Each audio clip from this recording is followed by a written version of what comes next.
My sister-in-law, 5 months pregnant, has started doing suggestive live streams with her baby bump on full display. On camera, she wore a tight dress that accentuated her full bust and her football-sized pregnant belly, swaying her body with slightly parted lips and a dazed look in her eyes. The live chat was flooded with comments like pregnant women really do have a certain charm, including not a few local men saying they wanted to come and practice dancing with my sister-in-law.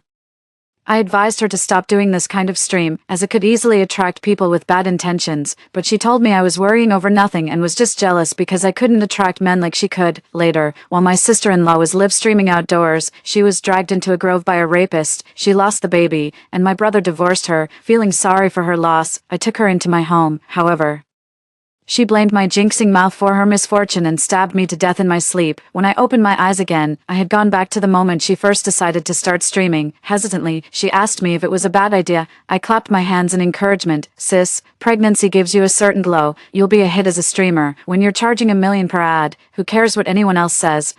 Yeah, you're right. Once I blow up, I'll hook you up with some high-quality sugar daddies. I mean, you've been doing this influencer thing for a year and still haven't cracked 100K followers, right? My sister-in-law was applying her makeup with a smug look. The hint of cleavage in her slightly rounded belly actually gave her a rather alluring charm. I chuckled, offered a few more compliments, and then left her place. As the harsh sunlight hit my eyes, it finally dawned on me. I had truly been reborn.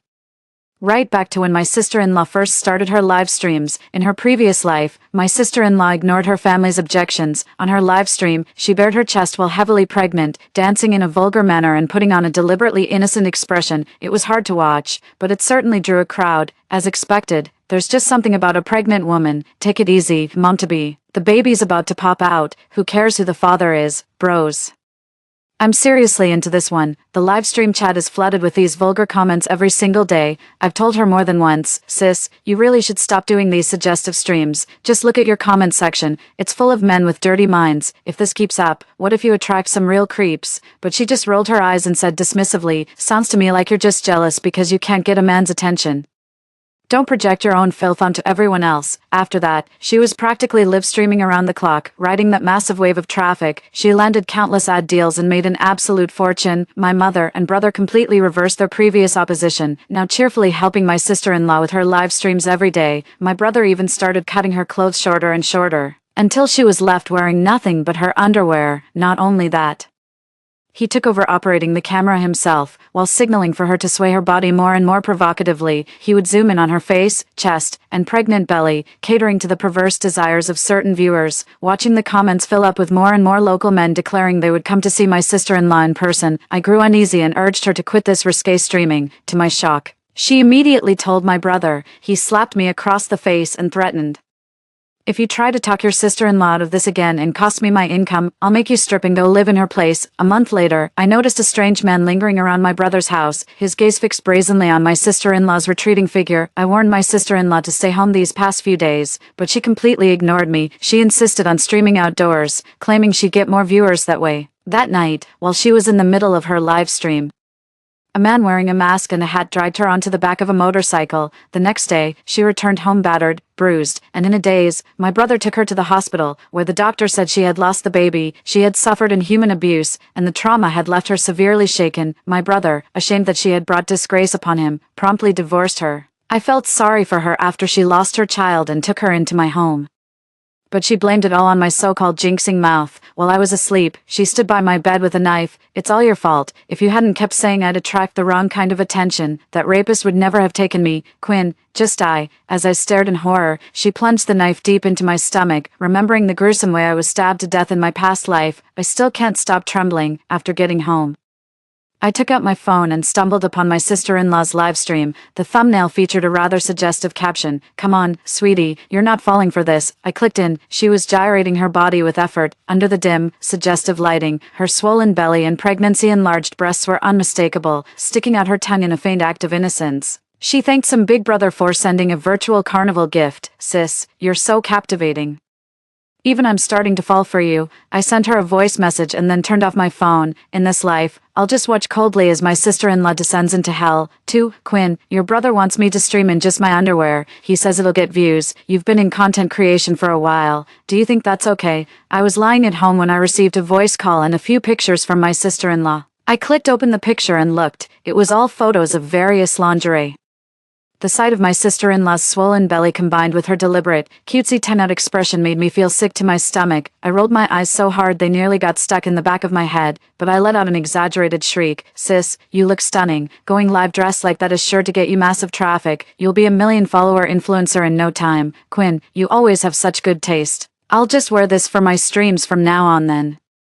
My sister-in-law was practically quivering with delight for my praise. She hung up the phone, thoroughly satisfied. For the next week, my sister-in-law went live every day wearing cartoon-patterned lingerie. The childish designs paired with her pregnant belly made the live stream's popularity soar to unprecedented heights. Everyone was gifting virtual yachts like crazy. Among the flood of comments, I finally spotted the ID I'd been searching for. MILF_lover, not bad, you're next. This utterly ordinary comment quickly got pushed to the top, yet I spotted it instantly. This was the very same rapist who had taken my sister-in-law in my past life. In my past life, when my sister-in-law was lying in the hospital, the police had already arrested the suspect and publicly disclosed the criminal's methods. The man's name was Dylan. He would scout for targets on social media apps, and once he identified one, he had a peculiar habit of leaving comments on the victim's account. At the time, the police released Dylan's social media account, which had the username MILFLover. Seeing this familiar username, I couldn't help but feel a sense of relief. It seemed that, just like in my past life, my sister-in-law had already caught his eye. After a while, the traffic in my sister-in-law's live stream dropped significantly. Viewers started complaining that they were getting bored of her always broadcasting in lingerie. The internet is full of beautiful women. Within days, the big spenders from her channel migrated to other streams, showering gifts that once belonged to her on someone else. My sister-in-law and my brother could only watch helplessly as their viewer count dwindled, feeling utterly stuck and at a loss, with their income plummeting. My brother grew increasingly resentful. He'd force her to go live, but upon seeing the pitifully low number of viewers, he'd take his frustration out on her in anger. My sister-in-law, her face bruised and swollen, went crying to my mother, but Mom just gave her that passive-aggressive spiel about how useless she was. With no other choice, she came to me, on the sofa. My sister-in-law wept pitifully. "Quinn, is your brother even human?" When the money was rolling in, he put me on a pedestal, calling me honey and sweetheart every day. Now that the live stream viewership has dipped just a little, he's constantly finding fault with me and even hits me. I put on a face of righteous indignation. Exactly, how could my brother do this? Who are you killing yourself with these daily streams for? Sis, isn't it all for this family? He doesn't appreciate you at all. I clenched my fist emphatically. With a loud sob, she threw herself into my arms and cried bitterly. I patted her on the back. "But sis, you really should think of something. Your live stream viewership keeps dropping. That's not sustainable." She looked up. "Quinn, you've been in the content creation game for a while. Do you have any good ideas?" I quickly waved my hands in protest. "I don't even have as many followers as you. What good ideas could I possibly have?" Seeing her sigh, I changed tack. "But hey, you could check out the comments under your videos. After all, they're the ones spending the money."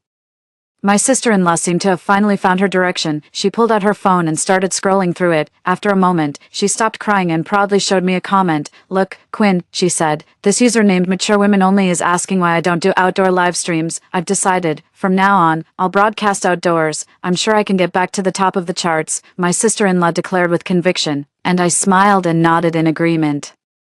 In better spirits and ready to head home, she still couldn't resist taking a jab at me. "Quinn, you've been doing this self-media thing for a year, and you still have fewer followers than I got in my first month. I've already landed over a dozen sponsorships. Has even one advertiser come knocking on your door?" I shook my head dejectedly. As I wallowed in my own insecurity, my sister-in-law went home, laughing heartily. "Go ahead and laugh. Let's see how many more days that laughter lasts." 3.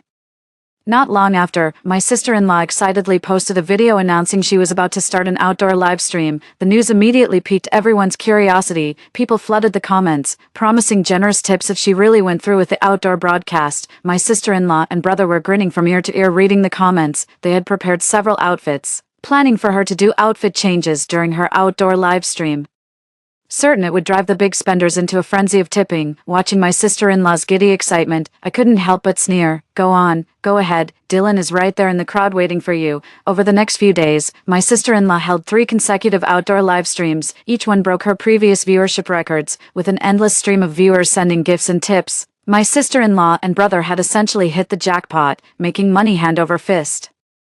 They decided to strike while the iron was hot and do a few more live streams, and I got roped into helping them. While I was setting up the venue for that evening's live stream in the residential complex, I spotted Dylan lurking around. His sinister eyes were fixed on everyone coming and going. The moment he saw me, I noticed his eyes instantly light up. He stroked his chin with his fingers, a knowing smile playing on his lips. I tried my best not to look at him, but a chill ran down my spine. I couldn't shake the feeling that the look he gave me was anything but innocent. Just then, my sister-in-law came downstairs to see the setup I'd prepared. I practically threw myself at her in an instant, exclaiming with exaggerated enthusiasm, "Sis, you look absolutely stunning today. You must have hit 500,000 followers by now, right?" She replied with a proud, beaming smile, about to break 600,000. "I'll probably hit it after tonight's live stream." I showered her with a few more compliments, then pretended to feel unwell, telling her I wasn't feeling great and wouldn't be able to join her for the live stream that evening. Completely absorbed in checking the streaming equipment, she dismissed me with an impatient wave of her hand. As I got into the car to go home, I saw Dylan standing in the residential complex, his expression unreadable as he stared at my sister-in-law. I let out a long sigh of relief, my worries finally easing. That evening, as I finished packing and glanced at my plane ticket abroad, the thought of starting a new life tomorrow made me hum a cheerful tune. Nevertheless, I still logged into my sister-in-law's live stream right on time. I had to see the moment Dylan took her away with my own eyes. The moment I clicked in, I saw her gyrating energetically in the live stream, dancing and stripping off her clothes. The live stream was electric. The big spenders were spamming the chat, and sister-in-law's smile grew more and more suggestive, her movements becoming increasingly bold. I stared listlessly at the stream. In the corner of the screen, I saw Dylan, his gaze burning with intensity, fixed directly on sister-in-law. I knew it. Today was the day Dylan would take her away. My eyes were glued to the live stream, not wanting to miss a single moment of the drama. But sister-in-law just smiled and ended the broadcast, and the events from my past life never came to pass. I stared at the black screen in disbelief. It was supposed to be today. Why didn't Dylan take her? I racked my brain, trying to recall the timeline from my past life, and began to doubt if my memory was playing tricks on me. But no matter how hard I thought about it, the date I remembered was definitely today. Just as I was utterly perplexed, my sister-in-law called. The moment she spoke, a chill ran down my spine. "Quinn, are you wondering why Dylan hasn't made a move?" I was stunned. How did she know Dylan's name? Could it be, even though I was panicking inside, I forced myself to stay calm. "Sis, what are you talking about? Who's Dylan?" She let out a cold laugh. "Quinn, drop the act. You're not the only one who remembers their past life. Your dear sister-in-law here. I've been reborn too, for the moment you steered me towards that MILF lover account, I knew you had been reborn as well. You wanted me to do that outdoor stream, to recreate the tragedy from our last life, but here's what you didn't expect. I woke up reborn too, right after. I made a fake account. I've been catfishing Dylan this whole time, using your photos and info. He thinks you're at home right now, preparing a surprise for him." A wave of terror washed over me. My voice trembled as I asked, "He didn't go after you today?" "Because I was his target all along, not completely stupid," came my sister-in-law's voice. I was so frightened I dropped my phone, collapsing to the floor and covering my ears in fear, yet my sister-in-law's chilling voice still pierced through. "I sent him your address 10 minutes ago. He should be here any moment. Quinn, now it's your turn to know what it feels like to be humiliated." Her voice was like a whisper from the depths of hell. A powerful surge of survival instinct hit me. I realized I needed to call the police. As I frantically searched for my phone, a violent pounding suddenly erupted at the door. "Quinn, open up. It's me, the boyfriend you've been dating online for a month. Didn't you say you had a surprise waiting for me?" Dylan's lecherous voice seeped through the crack in the door. Terrified, I scrambled back to my room, locked the door behind me, and began fumbling to dial 911. When you're under extreme stress, your brain just freezes. Those 3 numbers were right there in my head, but my fingers kept fumbling and hitting the wrong keys. I took deep breath after deep breath, telling myself to stay calm. Dylan, standing at the front gate and seeing no one answer, cursed under his breath and placed a voice call. "Quinn, are you fucking with me? Why won't you open the damn door?" He put the call on speaker. In the quiet of the night, I could hear my sister-in-law's sickly sweet voice clearly. "Big brother, didn't you say you were strong? I'm hiding now, waiting for you to burst in and tear me to pieces." My sister-in-law hung up the phone immediately. 1 second later, Dylan started frantically kicking the door, listening to the door being kicked with loud bangs. I tried my best to stay calm and finally managed to dial the police. After giving my address, I slumped to the floor, exhausted, only then realizing my entire back was soaked with sweat. I prayed the police would hurry. Suddenly, I heard the door slam shut. Dylan had opened the door, footsteps and a man's heavy, ragged breathing echoed from the living room. "Quinn, baby, you've been very naughty. You're going to be punished." I clamped a hand over my mouth and hid inside the closet. Terrified of making a single sound, Dylan began searching for me with a kind of grim amusement, but after 10 minutes, his footsteps grew agitated. He had checked every room in the house and found nothing. His patience snapped. "Quinn, you little bitch, get out here," he snarled. "When I find you, you're going to regret this." Silence was his only answer. He dialed the number again. "Quinn, are you messing with me?" My sister-in-law's voice was still sickly sweet. "Brother, behind the wardrobe in the biggest room, there's a storage closet. Go take a look. I'm sure you'll find a nice surprise." "Bitch," I cursed silently in my head, because I was currently hiding in that very storage closet. Back then, I had saved up a bit of money from my self-media work and managed to scrape together a down payment for this apartment. During the renovation, I specifically designed this small storage space and had even shown it off to my brother and his wife. I never imagined it would become my death trap. I shrank back further, but the sound of footsteps grew closer and closer. "Quinn, sweetie, found you." Dylan's face appeared outside the cabinet, grinning at me through the slightly ajar door. 5. Ack.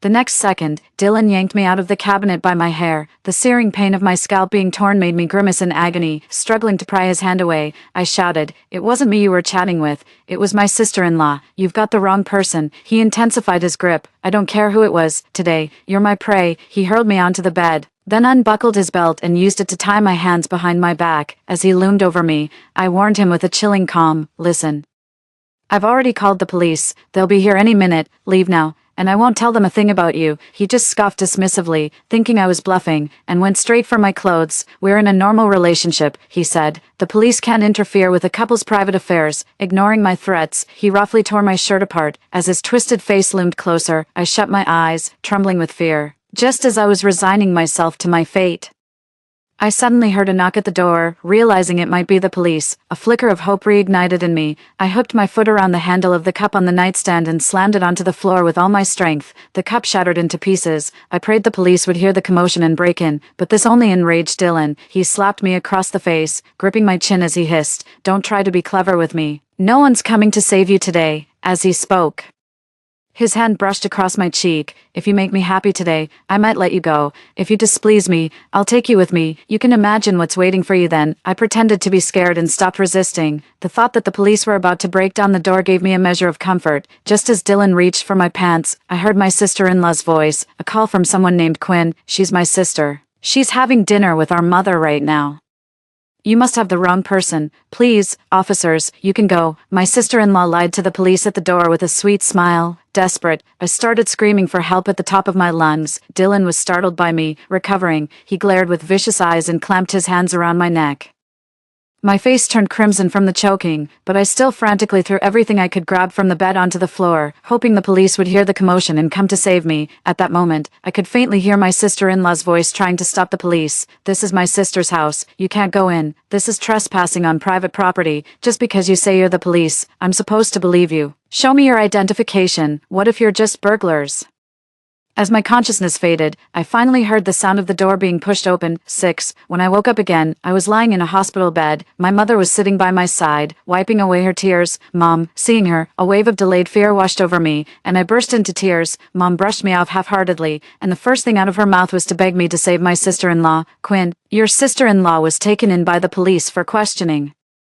She used your photos to contact a rapist and deliberately gave away your location. Now that you're awake, you need to go to the station and tell them you knew all about it, that you told her to do it. She is pregnant. After all, serves her right." In response to my mother's tearful plea, I just smiled and turned over. Just then, my brother suddenly lunged forward. He glared at me, pointing a finger. "How dare you talk like that? She's your sister-in-law. If you weren't nearly dead already, I'd beat you senseless." He looked every bit the protective, doting husband standing up for his wife. Too bad I knew exactly what kind of man he really was. "Brother, are you just upset because your cash cow is being taken away? When her popularity started to drop, you didn't care that she was pregnant. You beat her black and blue every single day." My brother was left speechless by my retort. He snorted in contempt, slammed the door on his way out, and left our mother behind to sob and try to guilt-trip me. For 3 days straight, my mother sat by my hospital bed sighing and moaning constantly. She'd burst into loud wails at the drop of a hat, making it impossible for me to get any proper rest. The nurses gently reminded her that the patient needed quiet, but it went in one ear and out the other.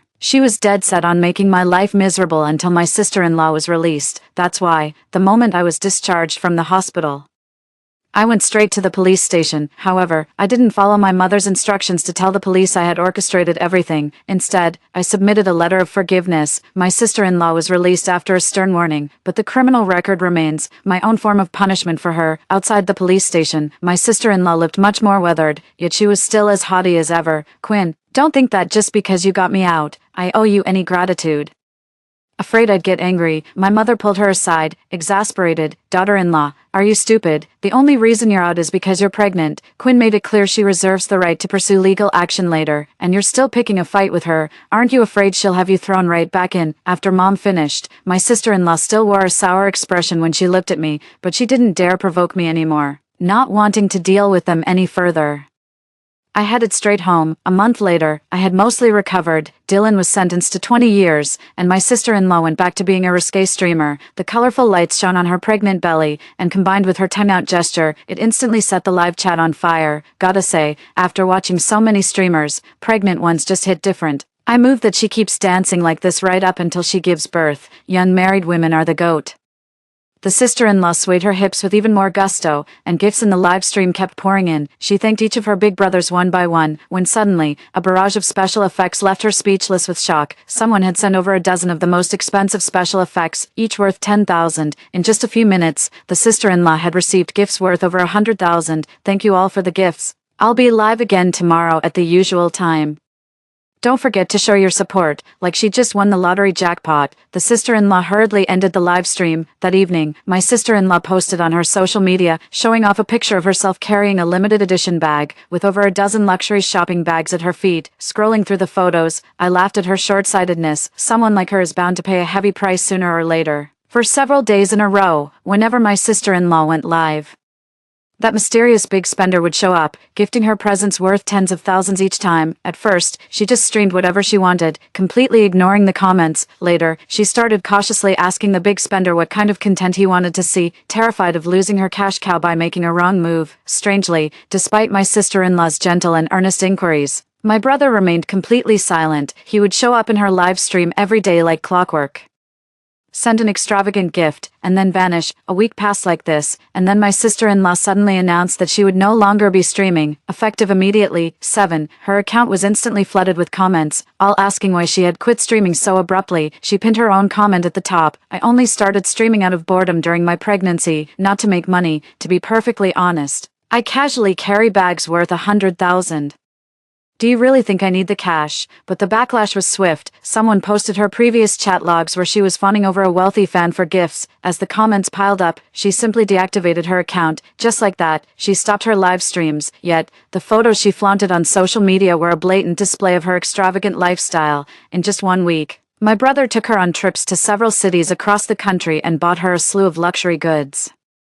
She posted her travel photos in the family group chat every day, bragging that my brother was taking her abroad the following week. She tagged me in the family group chat. Quinn, you've been a content creator for so long. How come you've never traveled abroad? I ignored her, so the family group chat simply became her personal stage for self-amusement. Every day, she would post fresh travel photos, or pictures of lavish meals she had, or the luxury items she bought. With every picture she posted, she would tag me to mock me. I kept quiet, occasionally expressing a bit of envy. My sister-in-law was over the moon and grew even more smug in the family group chat. A week later, my sister-in-law posted photos of her vacation on some tropical island abroad. In the pictures, she was lounging on a yacht, leisurely enjoying the sea breeze, looking utterly captivating. While I was scrolling through the photos, I got a call from my sister-in-law. Quinn, you must be so jealous of me, getting to vacation on a yacht. You're just stuck back in our hometown, with people gossiping about you behind your back. I lowered my gaze, my whole demeanor sinking into gloom. After the incident with Dylan, my sister-in-law had been spreading the story all over the neighborhood about how a rapist had broken into my house. Thanks to her efforts, practically every household in the community knew what had happened to me. When I remained silent, my sister-in-law continued, the one who's been showering me with gifts lately is a big shot named Mr. Lee. He says he's delighted whenever he sees me, and he's been taking your brother under his wing in business. This trip abroad was his idea too. He brought us here, saying he wanted to introduce your brother to a few other executives. I bet once we're back home, your brother will be promoted to a top management position. Finally, she hung up the phone with a laugh. I pulled up a photo of that boss from my sister-in-law's social media and sneered. Sure, he might get that promotion when he gets back, but he'll be climbing the corporate ladder over your broken body. All I needed to do now was wait quietly. It was midnight, and I was starting to feel drowsy when a sudden, urgent ringtone jolted me awake. Why would my sister-in-law be video calling me so late? I answered the call, covering the microphone. She whispered, pleading for me to save her. Quinn, can you please catch the next flight and come get me? That Mr. Lee never had good intentions getting close to me. And your brother sold me out for the money. I know I've wronged you, but I'm truly desperate now. I promise you, if you save me, I'll give you all the luxury items I've bought. They must be worth about $1 million. Her voice was frantic and kept cutting in and out. She must have been hiding somewhere, making this desperate call while terrified of being found. I reassured her that I would book a ticket right away and asked her to tell me exactly where she was hiding. I'm in the basement of the villa. Go down the side stairs all the way, and there's a cellar. I'm in there. I asked my sister-in-law to send me her location, then told her not to worry, saying I had already booked the next available flight and should arrive by tomorrow morning. Hearing this, my sister-in-law seemed much more at ease. She checked the deadbolt on the door again, then started pouring out her troubles to me. Quinn, your brother is a monster. He tricked me into coming abroad to serve as a luck charm for that Mr. Lee. A luck charm, hearing my confused voice. My sister-in-law said through gritted teeth, venom in her tone, they believe that if a man sleeps with a pregnant woman, the unborn child can absorb his bad luck and misfortune. 8. Mr. Lee's business has been failing lately. He heard about this method from somewhere. He happened to see my live stream and picked me. He made a deal with your brother, a position as the procurement manager at his company. That's how your brother lured me overseas, tonight. He drugged me with sleeping pills and delivered me to Mr. Lee's room. Thank God. I was focused on being pregnant and only took a sip of the juice your brother handed me. When I woke up in the early hours, I saw Mr. Lee on top of me. I took advantage of his distraction, grabbed a glass from the nightstand, smashed it on his head, and escaped to the basement. Right now, your brother and Mr. Lee are looking for me. Quinn, you have to come save me, please, by the end. My sister-in-law's voice was filled with desperate pleading. I confirmed the address with her. Don't worry, sis, I'm definitely coming to get you. The first level basement of the villa, right? Yes, the basement level. It's no use remembering that now. You need to hurry and catch your flight. Don't be late. My sister-in-law urged me anxiously. Suddenly, I smiled and said, enunciating each word, how could it be useless? Boss Lee is extremely anxious about it. My sister-in-law couldn't help but scold me. Of course Boss Lee is anxious. That's why I'm telling you to hurry up. Quinn, what on earth are you dawdling for? Her hair was damp with cold sweat, her whole body trembled, and her face was flushed red from shouting. I ignored her, opened the chat window with Mr. Lee, and sent a message. She's in the villa basement. You can get down via the side stairs. She's locked the door from the inside and has tools with her. Seeing Mr. Lee reply with an okay emoji, I relaxed, lay back down on the bed, and asked with a smile why my sister-in-law had thought to come to me for help. Why all the questions? What time is your flight? Wait, are you lying in bed right now? A flicker of displeasure crossed my sister-in-law's face. She kept asking me what time my flight was, when suddenly, she leaned closer to the screen, her eyes widening in surprise as she asked with astonishment, That's right, it's 1 a.m. here. Should I really be rushing to catch a flight to save someone I despise instead of being in bed? I asked her with feigned seriousness. My sister-in-law's face flushed a deep, purplish red. After a moment, it finally dawned on her, and she looked as if she wanted to leap through the phone screen and tear me apart. Quinn, how dare you mess with me? I laughed with immense satisfaction. Sister-in-law, you'd better watch your step. Quinn, you. My sister-in-law was just about to curse at me in a furious rage when a violent noise startled her into silence. The basement door was being kicked with loud, pounding thuds. In no time, the old, dilapidated door was on the verge of collapse. Amid my sister-in-law's screams, Mr. Lee and my brother rushed in and dragged her away. 9. A month later, my brother made a rare post on his social media, showing off a brand new luxury car he just bought, worth $1 million. A relative commented underneath, I heard your wife had a miscarriage and had a mental breakdown. She's still lying in the hospital. You've got some nerve buying a car at a time like this. My brother quickly replied, Don't mention that bitch. The child she was carrying wasn't mine. As soon as she's discharged, I'm filing for divorce. I saw this post while I was handling business at my newly opened company. After my rebirth, I decided to start my own business. focusing on the beauty industry and signing a group of promising content creators. During this period, Mr. Lee transferred a sum of money to me. I used it to purchase a 200 square meter office floor and open my own media company. Just then, Mr. Lee called. Quinn, wait, I should be calling you Chairman Zhao now. I quickly expressed my gratitude for his help, but he brushed it off. Quinn, if anything, I should thank you. The expectant mother you referred to me was perfect. After returning from abroad, my company's crisis was resolved. Consider that money a small token of my appreciation. I couldn't help but ask, your brother lied to you. What are you going to do about it? Bosley made it clear he wouldn't let him off the hook. I laughed and changed the subject. After hanging up, thinking of my sister-in-law lying dejected in her hospital bed, I felt a bit of satisfaction. In my past life, my main focus on social media was tarot card readings. During one of my live streams, a man asked me to divine the location of a pregnant woman who could ward off his bad luck. Sensing there was more to this, I sidestepped the question, yet, every time I went live, this person would spam the chat with the same question. My curiosity piqued. I clicked into their profile to take a look. To my surprise, that very night, the person sent me a private message. He said his surname was Lee and that his company had recently run into some trouble. A master had given him a solution. Find a pregnant woman whose fate closely aligned with his own and use the child in her womb as a luck-transferring bead. According to him, once the child was gone, his fortunes would naturally turn around, but finding such a woman was no easy task. Left with no other choice, he could only scour the internet, asking around everywhere. In the end, he left a phone number, saying that if a suitable candidate was found, to contact him. Money was no object. In my previous life, I was furious when I saw this news and immediately blocked that Mr. Lee, but after being reborn, I struggled to recall that string of numbers and contacted Mr. Lee at the first opportunity, telling him that my sister-in-law was the pregnant woman he was looking for to ward off his misfortune. After that, Mr. Lee began investigating my sister-in-law and watching her live streams. The more he watched, the more pleased he became. After showering her live stream with gifts worth $1 million, he contacted my brother. He promised that if my sister-in-law agreed to let her child be used as a scapegoat to ward off his misfortune, he would appoint my brother as the procurement manager of his company and give my sister-in-law 5 million yuan. My brother eagerly agreed to the deal. However, he deceived my sister-in-law. He bought her some luxury goods, took her abroad,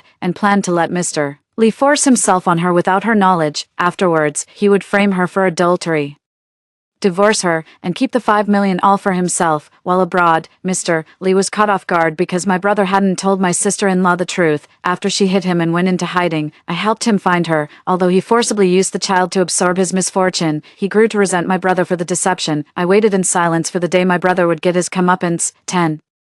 It wasn't long before my brother deleted all those flashy posts from his social media and started selling off the luxury car he'd just bought. I found out later that my brother had been fired by Mr. Lee a few days prior. He was caught taking bribes at work, purchasing substandard products that caused massive losses for the company. Mr. Lee demanded he compensate the company 10 million yuan, threatening to go to the police otherwise. Left with no choice, my brother sold off all his luxury goods, along with his car and house, barely managing to scrape together the amount. Overnight, my brother went from a corporate executive worth millions to a penniless nobody. He blamed it all on his wife, convinced that if she had just behaved and not hit Bosley over the head with something, Bosley wouldn't have targeted him. At his wife's hospital bedside, my brother stabbed her to death, even as the police arrived. He was frantically trying to call Bosley, shouting, "I've killed her.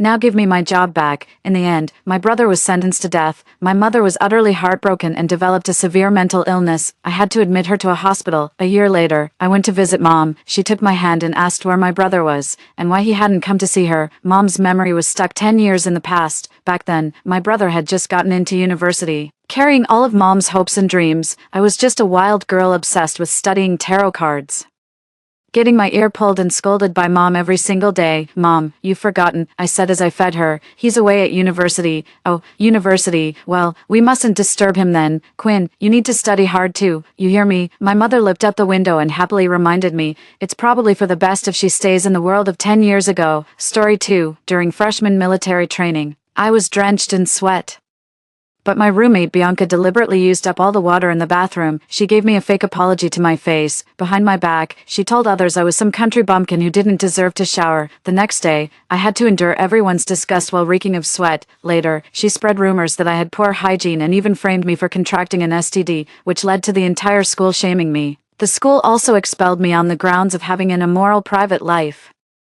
I left the school in disgrace, only to be struck in the head with a rock by a student with manic disorder, dying on the spot. Given a second chance at life, I found myself back on the day Bianca forbade me from taking a shower. I jolted awake and looked down to see myself wearing camouflage fatigues. It suddenly hit me. I had been reborn, transported back to the first night of military training, in my past life. My roommate Bianca looked down on me for being from the countryside.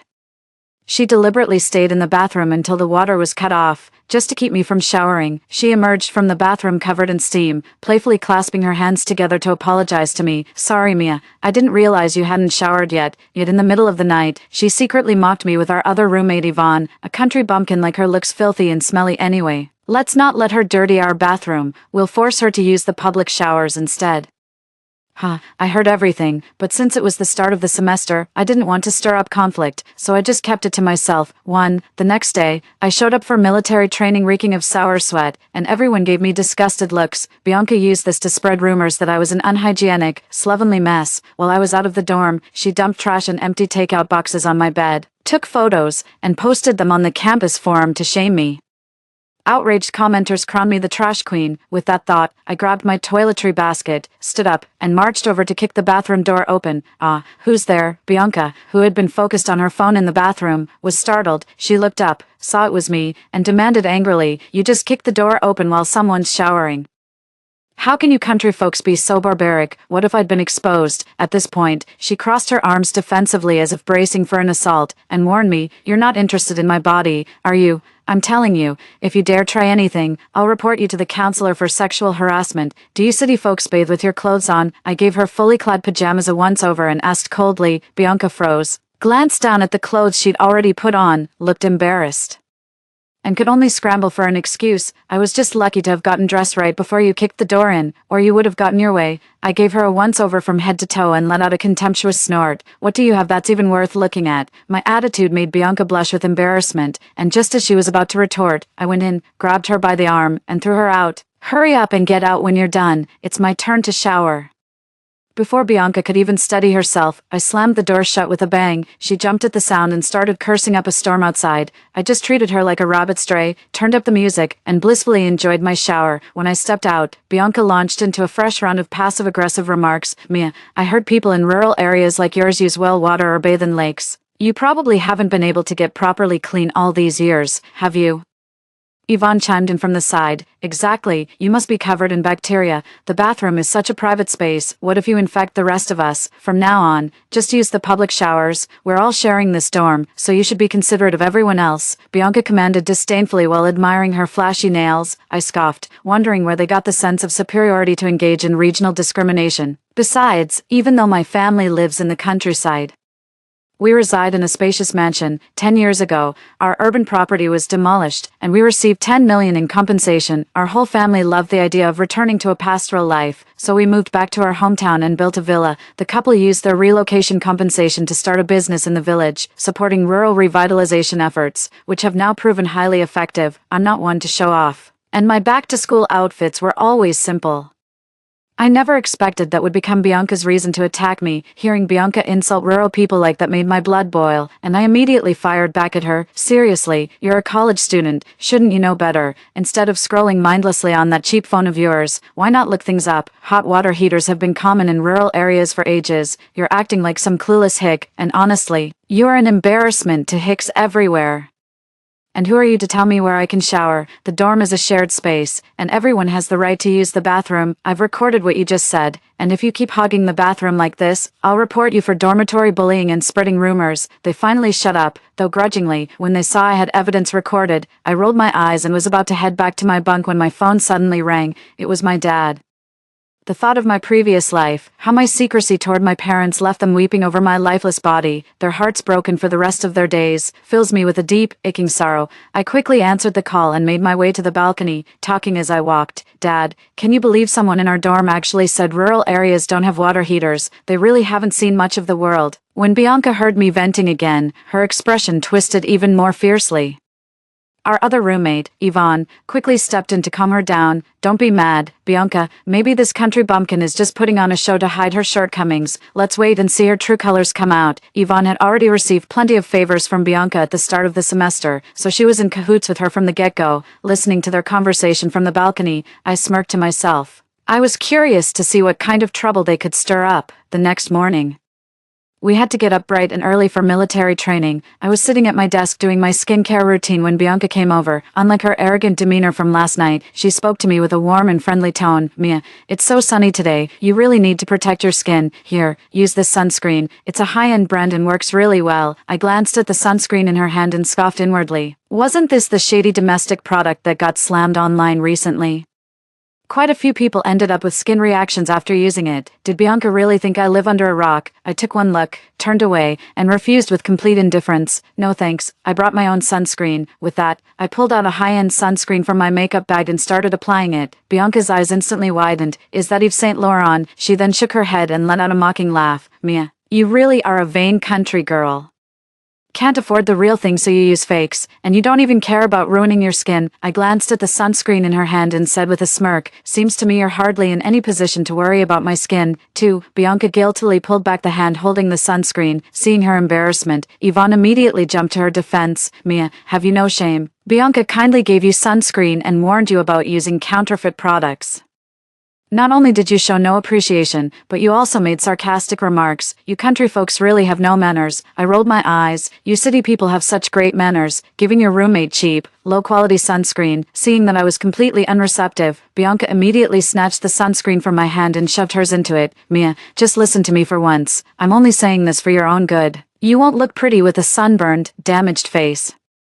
I tossed the sunscreen into the trash and stood up, waving at them. Stop labeling people as city folks or country bumpkins. There are only two kinds of people in this world, decent human beings and trash in human skin, so keep your trash to yourselves. Anything you've touched is tainted. You can have that sunscreen back. Ignoring the venomous glares from the two behind me, I walked straight out of the dorm room. It's just a high-end sunscreen, but in my past life, Bianca stole plenty of my things. I kept a low profile at the start of the semester, but gradually began using the brands I was accustomed to. When she saw them, she acted dismissive at first, but secretly had them authenticated. Once she confirmed they were genuine, she started using them without permission. Last time, I had no proof. This time, I'm going all out, making a big show of it to catch her in the act. Military training in this scorching heat was brutal. After standing all morning, everyone was starving. The moment dismissal was called, we all charged toward the cafeteria like a pack of hungry wolves. Without even realizing it, I quickened my pace. After finally getting my food, I was just about to sit down. Bianca and Yvonne came over, acting as friendly as if nothing had happened that morning. Mia,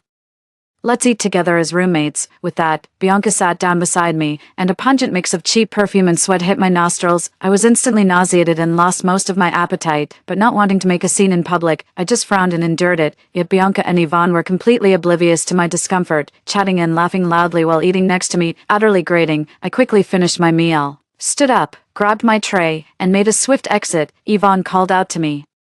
Hey, Mia, why are you eating so fast? You didn't wait for us. I want to head back and rest soon. All right then, see you at the dorm. With that, she waved at me, and Bianca spoke up. Bye, Mia, don't forget your coat. She picked up the coat I'd left on the chair and handed it to me. I took it and left without a word. How rude. Not even a thank you, Bianca was muttering behind me. Afternoon military training began shortly after the lunch break ended. But we hadn't been training long before Bianca called out to the instructor, Sir, Mia's hiding food. The drill instructor shot her a glance and asked, I've always had a keen sense of smell since I was a kid, so I caught the scent. I pursed my lips. Then how come you can't smell how awful your own perfume is, and you still insist on standing next to me to torture me? The drill instructor's sharp gaze swept over to me as he issued a stern command, Mia, take out whatever's in your pocket. I reached in and felt something greasy. Disgusted, I immediately pulled it out. It was a greasy fried dough cake. The room instantly erupted in a chorus of disgust and revulsion. Oh my god, how gross, putting something that oily straight into your pocket. 3, ugh, it's already hot enough, and now I feel like throwing up. The thought of my pockets being all greasy makes my skin crawl. But I still have to hold back my disgust and defend myself. Reporting, drill instructor.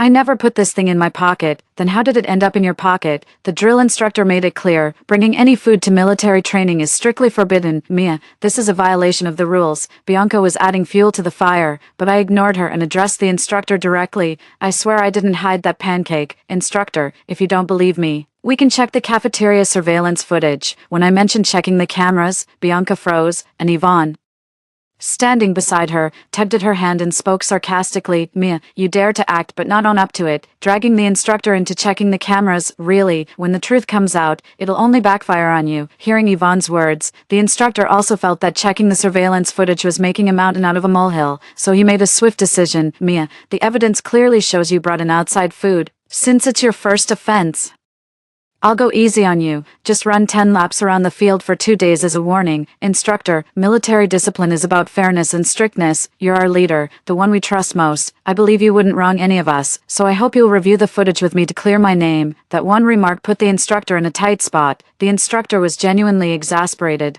All this fuss over a simple fried dough pastry, even dragging his character into it.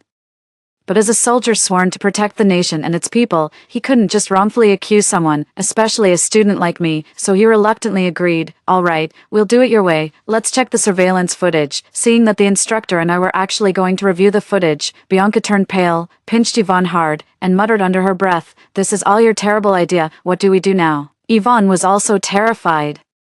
I never expected that country bumpkin to think of checking the security footage. I thought she was just some clueless village girl who knew she'd be so assertive. Seeing that Yvonne was just complaining without offering any real solutions, Bianca stomped on her foot in frustration and hurriedly called out to the instructor, "Sir, I remember now. When Mia and I were eating in the cafeteria, I put it in her pocket. I thought it was really tasty and wanted her to have it back in the dorm. But she left in such a hurry that I didn't get a chance to tell her before she was gone. Then I just forgot. It's my bad memory." I wrongly accused Mia. As soon as the words were spoken, everyone fell silent. It was clear what was going on, just some internal drama within their dorm, but such a lame excuse was truly exasperating, and everyone shot Bianca looks of utter disdain. The coach was furious. How dare someone try to manipulate him? It was a direct challenge to his authority as an instructor. Enraged, he yelled at Bianca, "Bianca, for framing your classmate and deceiving your instructor, you're punished with 20 laps around the field every day until the end of training, and I want a 5,000-word self-criticism essay from you by tomorrow." Bianca's face instantly turned pale. She wanted to plead her case, but the instructor, showing no doubt or hesitation, motioned for her to step forward, clenching her teeth. She pointed at Yvonne, who was standing nearby. "Instructor, she told me not to tell Mia." Yvonne's face changed color, panicking as she glanced at Bianca and then the instructor, frantically shaking her head in denial. As an adult, the instructor could easily see through their little scheme and spoke directly. "You'll do the same as her, 20 laps every day, and write a 5,000-word self-criticism." Yvonne swallowed her anger, shooting me a glare with a dark expression before following Bianca for the run. I smirked coldly. What goes around comes around. I'd known all along that Bianca had slipped something into my pocket when she handed me my jacket. I just played dumb. If you want to destroy someone, first let them grow arrogant. This was just the first price you pay for looking down on others so casually. After this lesson, both Bianca and Yvonne toned it down, mostly because their legs were too sore to stir up trouble, leaving them with nothing but weak, passive-aggressive jabs at me each day. Time flies, and military training is coming to an end in the blink of an eye. The school organized a military training gala. Despite her leg pain, Bianca actually spent time in her dorm practicing suggestive TikTok dances and volunteered to perform at the gala. Her provocative, male-gaze-oriented moves caught the attention of many guys, and quite a few asked for her contact info on the confession wall, but wanting to play hard to get, she had Yvonne act as the go-between to handle it. "I'm Bianca's stunning roommate. Want my WeChat? Just send me 10 yuan and it's yours." Bianca saw Yvonne's reply and confronted her angrily. "Yvonne, are you jealous of me? Is that why you're keeping guys from adding me, who'd want to contact us if you charge them?" Yvonne quickly showed her a guy's payment record. "Bianca, I'm just helping you filter out the guys. The ones who are willing to spend money are definitely going to be generous with you." Bianca's eyes lit up, and she agreed with Yvonne. "That makes sense. But let's split the money. You get 70 to 30. Of course, it is your WeChat after all." Yvonne agreed verbally, but rolled her eyes the moment she turned away, lying in bed listening to the conversation between these two fake friends. I couldn't help but find it amusing. I was almost looking forward to seeing them turn on each other. After that, Bianca was never in the dorm at night. I occasionally saw her dating different guys around campus, and she'd come back and rate them afterward. Her rating system was obviously based on how much money they spent, but since they were all students without much cash, Bianca grew increasingly dissatisfied, complaining that they were all cheap guys trying to get something for nothing. Until one day, she asked to borrow a dress from me. Mia, can I borrow that Chanel dress from your closet? I was puzzled. Why should I lend it to you? Bianca looked proud. Lennon asked me out. He's the famous rich kid at school. Of course I need to dress well for our date. Seems she already had the sunscreen tested, which is why she's coming to borrow from me now. 3. No way. I refused outright. Who in their right mind would lend something to their enemy? Mia, don't be so ungrateful. If you lend it to me, once I become Lennon's wife, I'll make sure you're well rewarded, I scoffed. Bianca must have read too many romance novels. With Lennon's womanizing ways, there's no way he'd ever marry her. Actually, I know Lennon too. His mother, Aunt Laura, and my mom are close friends. Lennon's been a reckless playboy since childhood, only interested in partying and chasing women. Fortunately, Lennon's family had another son, if the eldest was a lost cause. They could always train the younger one, so they simply stopped bothering with Lennon. Someone like Lennon, who played around a lot, was only momentarily interested in Bianca. I stared straight into Bianca's arrogant eyes and replied, word by word, I won't lend it to you. Get lost. Hearing this, Bianca's face instantly darkened, and she snapped furiously, what are you so smug about, Mia? Did you get all this by being some old man's mistress, then again? A country girl like you would only appeal to those greasy old men. I have a strong young man like Lennon who adores me. Once I become the young madam of Lennon's family, I'll be waiting for you to come begging me in tears. When she can't get what she wants, she spreads rumors. Spreading slander is truly Bianca's specialty, along with her insults and threats. I just smiled and replied with a simple "oh," then picked up my backpack and headed off to the club activity. Bianca didn't come back to the dorm that night. The next day when I opened the wardrobe, I immediately caught that distinct smell of Bianca's perfume mixed with sweat. Instinctively, I pulled out that Chanel dress. Sure enough, that was the source. Bianca still hasn't kicked her habit of petty theft. Instead of asking to borrow it, she just went ahead and stole it. How classy. I waited for Bianca in the dorm, and the moment she stepped into the room, I threw the dress right in front of her. Did you steal it to wear? Bianca guiltily averted her gaze. I just borrowed it to wear for a bit. Didn't I tell you I don't lend my things? Bianca saw my aggressive stance and retorted defiantly with her neck stiffened. I didn't ruin it, did I? It's returned to you in perfect condition. We're roommates. Don't be so petty. Actually, that dress was a gift from my mom for the start of the school year. I brought it planning to wear it for a special occasion. But it ended up reeking of Bianca's overpowering perfume, completely ruined. The whole dress smells like your perfume. It's disgusting. How am I supposed to wear it now? Bianca's face flushed crimson when she heard me criticize her perfume, her confidence visibly deflating since she knew exactly how cheap the fragrance was. I'll just take it to get cleaned for you. No need. I never wear anything that's been used by others. Just pay me 120,000 directly at the mention of 120,000. Bianca's eyes widened in shock. With no way to afford such an amount, she resorted to playing dumb. Mia, stop being so relentless. Didn't you get this outfit by sleeping around anyway? It was already tainted. Me wearing it on a date with Lennon is actually doing you a favor by cleaning up its image. Then he swung the dorm room door open and started shouting, everyone, come see this. Mia actually trades her body for designer clothes. I just borrowed it for one night. And now she's demanding 120,000 from me. Isn't that just a blatant shakedown? At the commotion, a crowd of curious girls immediately gathered by the doorway, all whispering and staring right at me. Oh my god, Mia is actually a gold digger. She always seems so quiet and reserved. Right, she's from the countryside. How could she possibly afford designer clothes? How shameless. The stuff was shady to begin with, and she has the nerve to make her roommate pay for borrowing it. She's really mastered the art of cashing in. Bianca is trying to crush me with public opinion again, but after everything I went through in my past life, I'm immune to this. I picked up the piece of clothing and let the girls outside the dorm smell it. Just smell the stench on the clothes. Who would even want to wear it? Some girls immediately covered their noses upon smelling it, while those with sensitive senses of gag reflex. But there were still people defending Bianca.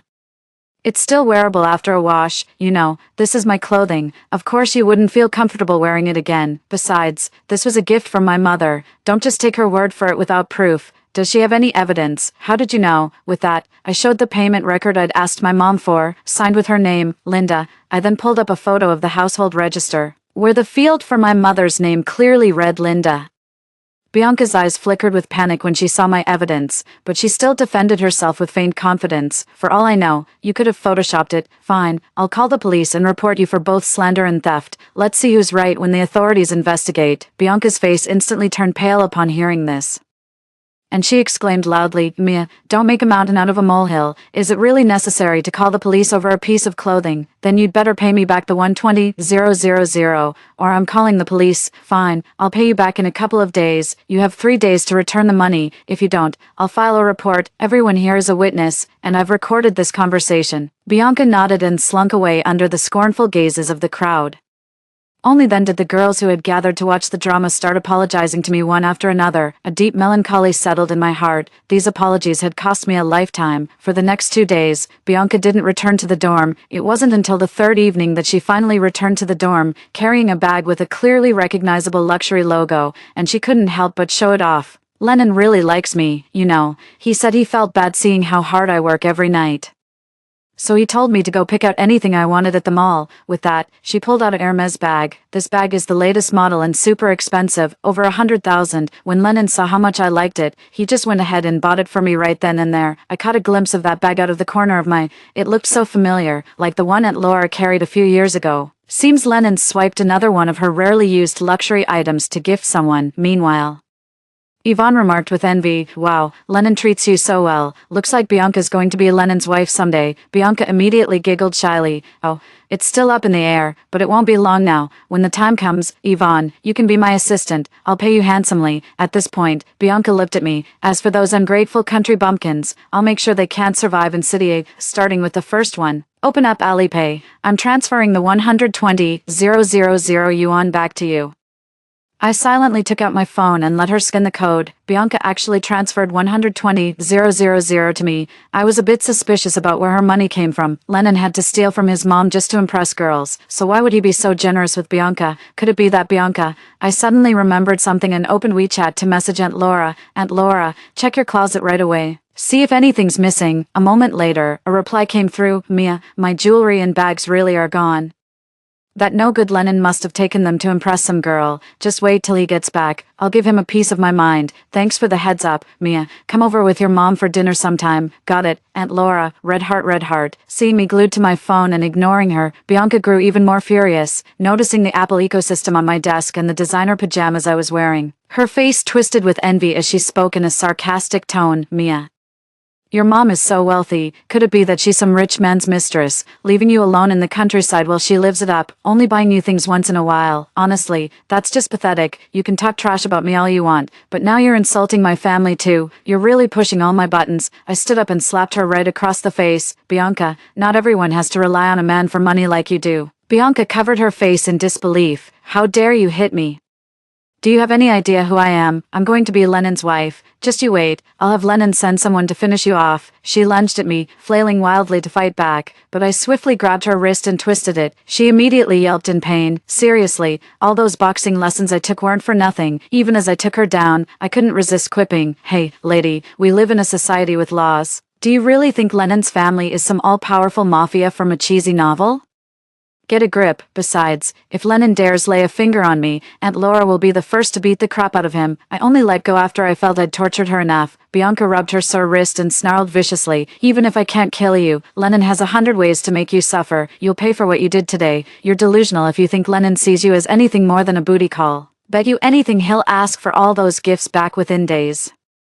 Bianca burst into laughter. Mia, you're just some country bumpkin. Does Lennon even know you? Stop acting like you know everything. Then a look of sudden realization dawned on her face. I get it now. You have a crush on him, don't you? You're just jealous because I'm dating him. So you made up this pathetic lie. How pathetic. Someone like you wouldn't even get a second glance from Lennon. I was speechless and couldn't be bothered to argue with her. So I just put on my noise-canceling headphones to block out Bianca's disgusting voice. The peaceful days didn't last long. While I was in class for an elective course, many people around me started giving me strange looks. Alina, who was sitting next to me, carefully handed me her phone and told me, Mia, Bianca posted on the confession wall complaining that you're unhygienic and messy, and she even took a photo of your bed. My heart sank as I glanced at my phone. Bianca was pulling the same old trick again. The caption was even nastier than in the previous life, calling me out by name. To Mia in room 319, I've had enough of living with you. You snack and eat takeout in bed every day, then just leave the trash there. You go half a month without showering in summer, don't change your underwear, and your feet reek when you take off your shoes. While others might not notice outside, as your roommate. I'm practically getting a lung infection. Could you please move out voluntarily? We value our health. Since Alina is in the student council, she has many friends at school, which is how I could see the comments underneath. Ugh, that's disgusting. Did bacteria just evolve into a human being? Do people like this actually exist in the world? This completely blows my mind. I can't believe I go to school with a walking biohazard. Mom, I feel so helpless. There were also comments from people who know me. I saw Mia's bed by their dorm door last time, and it was actually quite tidy, Bianca replied. That day, I guess my other roommate and I couldn't stand it anymore and cleaned it up for her, but it only took a few days for it to get messy again. So frustrating. I'm in the same class as Mia, and I've never noticed any unpleasant odor on her, Bianca replied. She's got a bit of money to spare. Probably bought some effective antiperspirant or deodorant to tone down the smell, Mia. Bianca already set you up during military training. Is she doing it again this time? Alina asked me, and I nodded helplessly. She said indignantly, I'll help you fight back. Bianca, you framed Mia during military training, and now you're spreading rumors about him again. What did Mia ever do to you? You're the one who's truly rotten. How heartless. Bianca shot back instantly. I'm not making baseless accusations. The picture is proof. You'd better watch your words. Classmate, Alina was left speechless by Bianca's audacity. She turned to me with a worried expression and asked, Mia, what should we do? Should we go talk to the counselor? Don't worry, Alina. I've got a plan. After class, I didn't go back to the dorm. The thought of my bed being trashed by Bianca made me sick. So I asked my advisor for leave and checked into a high-end hotel instead. Lying on the hotel's spacious, soft bed, I felt completely at ease. The air was fresh without any toxic people around. I took out my phone and opened the surveillance app. The footage of Bianca throwing trash on my bed had been automatically saved. I smirked, but I wasn't going to clear my name just yet. The bigger the mess she made, the harder the backlash would hit her. The next day, I didn't wake up until noon and headed straight to school. The moment I stepped into the classroom, Bianca cornered me and said with an indignant tone, Mia, why didn't you come back to the dorm last night? Did you just expect us to clean up your mess? Yvonne chimed in from the side. Yeah, Mia, don't be so shameless. The dorm is a shared space, not some pigsty from your countryside. Have some basic hygiene, will you? I watched the two of them playing off each other coldly. Speaking only in a detached tone, have you two finished your little act? If you're done, move aside. I have class. After saying that, I tried to step around them to go inside, but Bianca suddenly grabbed my wrist and pulled me back. You're coming back with us to clean the dorm, you hear me? Otherwise, I'll report you to the school and make sure you lose your housing. I leaned close to Bianca's ear and spoke in an icy tone. Bianca, after our last fight, do you think I went too easy on you? Bianca flinched, recalling the pain in her wrist, and let go as if shocked, but feeling humiliated, she stubbornly blocked my path anyway. I shoved her aside, strode into the classroom, and took an empty seat. Many students moved away as if avoiding the plague when they saw me sitting nearby. I looked around and asked, that disgusted by me, as I bent down and started taking off my shoes. Everyone's expressions changed and they backed away even further, but when I completely removed my shoes, the expected odor never materialized. I asked them, does it have any smell? Everyone fell silent. Alina walked over and sat beside me, saying loudly, there's no smell at all. There's really no odor at all. Alina shot Bianca a displeased look. Bianca, you accused me of having foot odor. Shouldn't you apologize to her? Bianca stiffened her neck and argued defensively. She must have used some quick fix last night to cover it up. Besides, her messy bunk is a proven fact. Why should I apologize?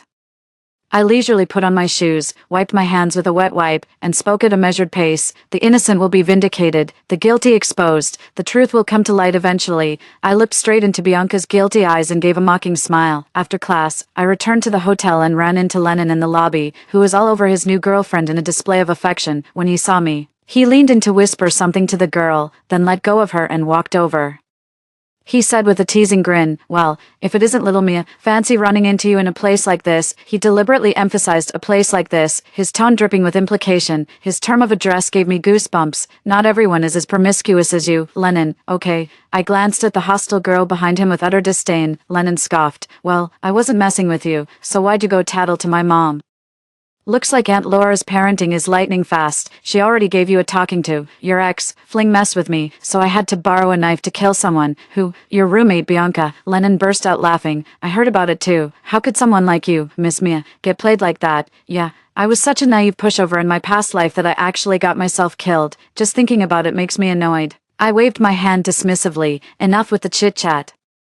I'm going back to rest. You go find your little girlfriend, Mia, you bitch. How dare you seduce my Lennon? Just then, Bianca charged out. Before I could dodge, she grabbed my hair, a sharp pain shot through my scalp, and I instinctively kicked her in the stomach. In pain, Bianca let go and was sent flying backward. I couldn't believe Bianca had been following me. I stared at her in disbelief, clutching her stomach in pain. Bianca struggled to her feet and shot me a venomous glare.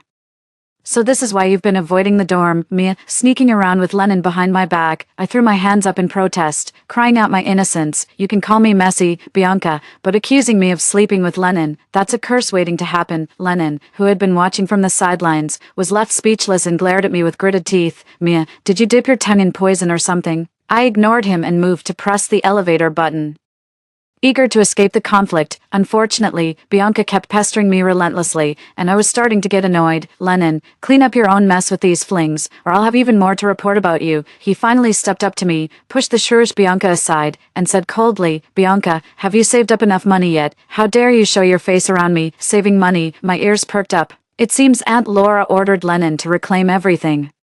Bianca sold one of the items and now can't pay it back. Lennon went from being her partner to her creditor, yet she's still lost in her own fantasy. Lennon, how could you do this to me? We were so in love. Ugh. I was so disgusted I nearly gagged, but Bianca just pretended not to notice. Lennon also had a complicated look on his face, wondering how he could have been so blind to pick her. Bianca, stop being so disgusting. If you don't pay me back right now, I'm calling the cops. The mention of police made Bianca panic. After all, she really had committed a crime. She reached out to grab Lennon, hoping to use her charm offensive. The new girlfriend, who had been watching the drama unfold, finally realized who the enemy was. She swiftly stepped in, blocking Bianca's hand, and linked arms with Lennon, saying, Honey, who is this? That voice was even more sickly sweet than Bianca's. Now I've got goosebumps not just on my arms, but my scalp is tingling too. Just some ugly woman who's been pestering me. Baby, don't get jealous. Seeing someone standing up for him, Lennon was thoroughly amused. He playfully booped the girl's nose and answered gently. Bianca was so furious at their intimate display that her face turned green with rage, and she started screaming insults at the other woman. How dare you, you shameless tramp, try to seduce my Lennon, I'll smash your face in. Seeing things take a turn for the worse, I immediately dashed into the elevator. As the doors closed, I saw Lennon slap Bianca hard across the face. See, I told you, a woman with no self-respect is like rotten cabbage. Back in my room, I received a WeChat message from Lennon. I've handled this part for you, Bianca. Just don't say anything to my mom about the rest, or she'll freeze my credit card, begging for mercy. GIF, I replied with an OK, JPG. I wondered how Bianca would manage to come up with that 120,000 lying in bed. The thought lingered briefly before I drifted off to sleep. I continued going to school as usual. After taking concrete action last time, my classmates were less hostile toward me, though I still got whispered about by people who recognized me on the street. But I paid no attention to it and went about my daily routine of attending classes like always. Meanwhile, Bianca hadn't shown up to class for days. No one knew what she was up to. When a troublemaker goes quiet, they're definitely up to no good. Sure enough, within a couple of days, the confession wall was flooded with new rumors about me. Exposed, Mia from dorm 319 stays out all night fooling around with an older man. Not only is she a mess, but her private life is a total disgrace. Below the post was a photo of me and an older man standing side by side waiting for the elevator at a hotel. The photo was taken from a tricky angle, making it look like we were holding hands. The comment section exploded again, with even more insults hurled my way, and some creepy guys even asked how much I charged for a night. The looks from my classmates grew even more suggestive and knowing. Bianca really knows how to pick her moments. She always drops bombshells during class, trying to make me squirm under everyone's scrutiny. But I'm not that timid girl from my past life anymore. I quietly left a comment under that social media post, keep slandering me like this, and you might just end up with a criminal charge. Bianca didn't respond. Many of Bianca's supporters were calling out for her in the comments, urging her to come and clap back at me, but Bianca seemed to have vanished into thin air, not saying a word. I chuckled to myself, what a loser, then turned around and said to Yvonne, who is sitting behind me, I need to go back to the dorm to grab my stuff. I forgot my keys. Can I borrow yours? Yvonne paused for a moment, said oh, and handed me her keys. As soon as she gave them to me, she started tapping away furiously on her phone. As I turned around, I caught a glimpse of the note. Goddess Bianca, after class, I went back to my dorm room. Yvonne said she was heading back to the dorm too, so we walked together, and she watched me pack my things, fighting back my discomfort. I opened the closet in the mess. Thankfully, it was fairly clean inside. So I grabbed just a few pieces of underwear and clothes, all packed up and ready to go. Yvonne called out to me, gesturing with her chin toward that pile of trash. Mia, you're back. Aren't you going to clean up your own mess? There's no one else in the dorm. Stop pretending. Do you really think I don't know who made this mess? Yvonne looked uncomfortable. It was you who did it, and you still refuse to admit it. You country folks are always lying. I've told you before, stop saying country folks all the time. Aren't you embarrassed for your own kind? What gives you, someone who thinks framing a roommate is a virtue, the right to discriminate? Let me be straight with you. I have proof of everything Bianca did. If I report her, given her character, she'll definitely drag you down with her. You'd better think carefully about what you should do. With that, I turned and walked away without another glance at the pale-faced Yvonne behind me. Yvonne was no fool. The very next day, she took to the confession wall to clear everything up. She posted video evidence of Bianca tossing trash onto my bed, proving the accusations about my poor hygiene were deliberately fabricated by Bianca. She also shared screenshots of their chat history. I've been stalking for days and finally caught the chance to secretly photograph Mia. I deliberately framed it to make it look like she was holding hands with some old man. That bitch is definitely going down now. I'll even spread rumors that she has an STD. She'll be fired in no time. Haha. The comments section instantly flipped, and Bianca became the target of blame. Feeling played, the classmates hurled even nastier insults than before, with curses pouring in non-stop. But I couldn't care less about those comments. The internet is always like this, full of fairweather followers. Hardly anyone bothers to verify the truth. They just blindly follow the crowd. Of course, things were about to get even more intense. Enraged by Yvonne's betrayal, Bianca stormed back to the dorm and confronted her physically. During their struggle, Bianca's face was slashed by a protruding metal edge on a chair, leaving her permanently disfigured. Yvonne also suffered a fractured shin from the fall and was hospitalized. When I visited her in the hospital, she glared at me with pure venom. Mia, your little scheme worked like a charm. Feeling proud of yourself, Yvonne. You know perfectly well that if you hadn't spoken up first, Bianca would have found a way to pin this on you. Who knows if you even have real evidence? I took out my phone and played the surveillance footage right in front of Yvonne. Yvonne's eyes widened in shock. When did you install surveillance cameras? I put them in right at the start of the semester. You know what they say, lie down with dogs, wake up with fleas. Did you really think I'd walk into the lion's den without being prepared? I'd be dead before I knew what hit me. Mia, you're terrifying. You're nothing like that plain country girl from the beginning of the school year. Of course not. I'm the heiress of the Sioux group. Though I come from the countryside, we country folks are nobody's pushovers. Truth be told, that naive and weak Mia is long gone. I placed the bouquet of twin flowers I'd specially bought beside Yvonne's desk and prepared to leave. As I reached the doorway, I couldn't help but offer one last reminder. Yvonne, you'd better spill everything you know before Bianca takes control of the situation. After all, if one twin flower rots, the other will die too. Just a few days later, Yvonne dropped another bombshell on the confession wall. Bianca is the one with the questionable lifestyle. She looks down on the guys at school for being broke, so she goes after sugar daddies, has slept with numerous older men, and even caught an STD. A photo of Bianca kissing an older man alongside a hospital's syphilis diagnosis report. Not only that, she deliberately applied virus-infected fluid to Mia's underwear in an attempt to give her an STD. Just as I expected, the dog-eat-dog drama is unfolding. Yvonne is clearly the clever one here, playing along with Bianca while secretly gathering evidence. She's been holding all the right cards. That day, I intentionally said I was going back to the dorm to get something, just to bait Bianca into showing her true colors. She's been just as vicious in this life as she was in the last. When Bianca's darkest secret was exposed by Yvonne so effortlessly, she completely lost her mind. She stormed into the hospital and stabbed Yvonne. Yvonne survived, but suffered severe lung damage, leaving her permanently hospitalized. Bianca was arrested and charged with attempted murder. Yvonne was clever yet foolish. She thought she knew Bianca well, assuming Bianca would still scheme against her behind the scenes. But I knew Bianca was an absolute lunatic. If she despised someone to the extreme, she would inevitably snap. So in this life, I'm quite satisfied with Yvonne the strategist's fate. A living hell is far more agonizing than a quick death. As for Bianca, on the day she was arrested, all charges against her were handed over to the court. Lennon forced her to repay the debt, leaving her no choice but to sleep with wealthy men. Unfortunately, she ended up with a fake sugar daddy who scammed her for sex. She got neither the money nor escaped without catching an STD. Lennon promptly filed a lawsuit against her for intentional conversion of property. I submitted video evidence and screenshots to the court documenting her vandalism of my bed, spreading malicious rumors, and smearing my underwear with virus-contaminated fluid. The charges included willful destruction of property, defamation, and malicious transmission of disease. The verdict was swiftly delivered, given the overwhelming evidence and egregious nature of her actions. Bianca was sentenced to life imprisonment on the day she was led out of the courthouse in handcuffs. Crowds of students from our school rushed to witness the scene, hurling accusations and insults without restraint. I sneered coldly. The classmate with manic disorder showed up again, and this time he picked up a stone, only to hurl it at Bianca. Bianca's lifelong luck ran out at that moment. The stone missed her, but the troublemaker was taken into custody for causing a disturbance. Yet Bianca found no respite even behind bars. Rumor has it she was shunned by her cellmates due to an STD.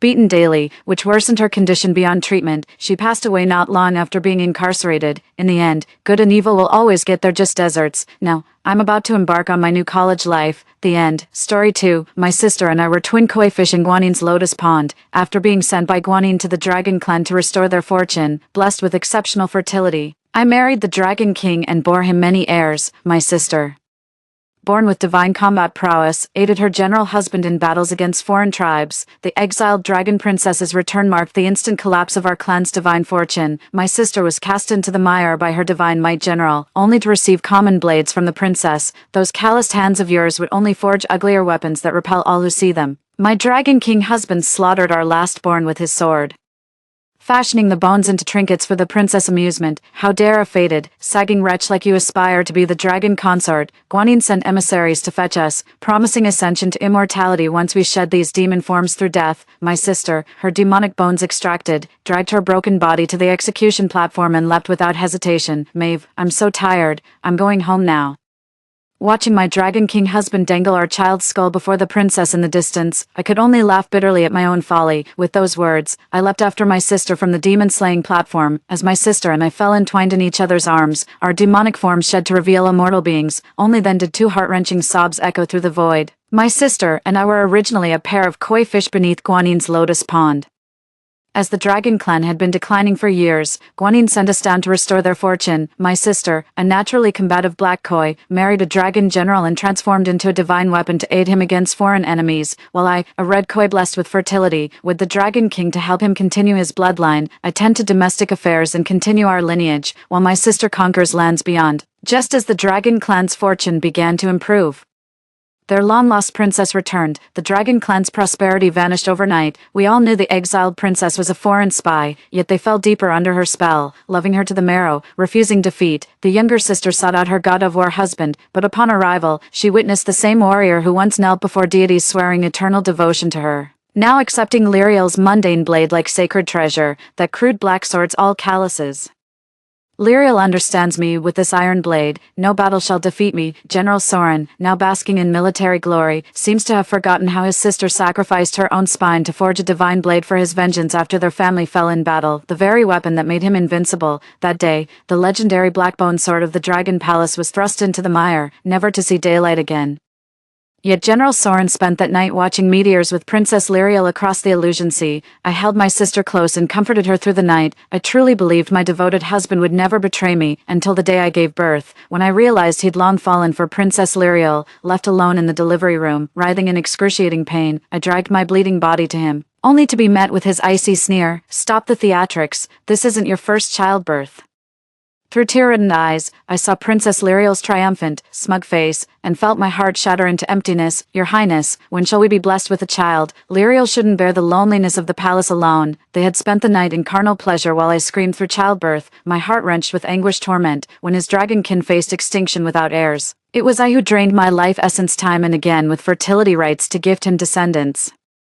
But now I see it was all just my wishful thinking. The birthday celebration for our child was utterly desolate. Only my sister and I, along with our children, rejoiced for this newborn dragon prince. Yet despite this, my husband recklessly destroyed the banquet I had painstakingly prepared for 3 days and nights. He left only these icy words: "With foreign invaders at our gates and the Dragon Palace's coffers running dry, how dare you squander our resources like this? You're unworthy of being this clan's matriarch."